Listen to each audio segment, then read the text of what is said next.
Today we look at the fact that the Gospel of Matthew was also written before 70 AD. I have already explained why the Gospel is dated after the year 70 in the last video. Because Jesus prophesied the destruction of the temple in 70 AD. In 3 of the 4 Gospels.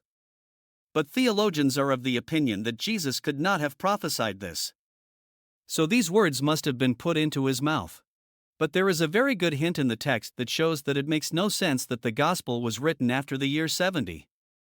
I will read from Matthew 27 verses 3 to 8. When Judas, who had betrayed him, saw that Jesus was condemned, he was seized with remorse and returned the 30 pieces of silver to the chief priests and the elders. I have sinned, he said, for I have betrayed innocent blood. What is that to us? They replied. That's your responsibility. So Judas threw the money into the temple and left. Then he went away and hanged himself. The chief priests picked up the coins and said, "It is against the law to put this into the treasury, since it is blood money." So they decided to use the money to buy the potter's field as a burial place for foreigners. That is why it has been called the field of blood to this day. Why is this an indication that the Gospel was written before 70 Christ? I don't know if you've noticed, but Matthew doesn't say here that this field was once called a field of blood. It is still called that to this day. The wording "to this day" clearly shows that at the time of writing, the people of Jerusalem were still calling the field of blood. And this is no longer possible after the year 70.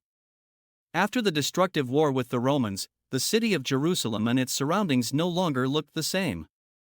And there were hardly any people left who could call anything by name, for example a field, because they had either been killed, enslaved, or driven out by the Romans. Matthew must therefore have cried out before this destruction. All the early Christian sources that we have also prove this. In 324 AD, a scholar by the name of Eusebius wrote a very detailed history of the Christian faith. In this history, he draws on countless sources from very early Christians. And this Eusebius writes the following about the origin of the Gospel of Matthew. Matthew, who had initially preached among the Hebrews, i.e. the Jews living in Israel, handed down the Gospel in a writing in his native language when he also wanted to go to other peoples. For he sought to replace through the Scriptures what those from whom he departed had lost through his departure. The information in this sentence is clear. Matthew wrote his Gospel before he left the province of Judea to go on a foreign mission. Now the question arises, when did the apostles leave Jerusalem to go to other peoples? We cannot determine this exactly, but we know, according to the Acts of the Apostles, that the apostles were no longer in Jerusalem by the year 57 AD at the latest. For in this year Paul came to Jerusalem and did not meet a single one of the apostles there. That the Gospel of Matthew was written before the year 70 AD is also said by another Christian scholar named Irenaeus. This man wrote the following in the year 180 AD, Matthew published a gospel document among the Hebrews in their own dialect when Peter and Paul were evangelizing in Rome. When was that? We know that Peter and Paul died no later than 67 AD. So, according to Irenaeus, the gospel must have been written sometime before that.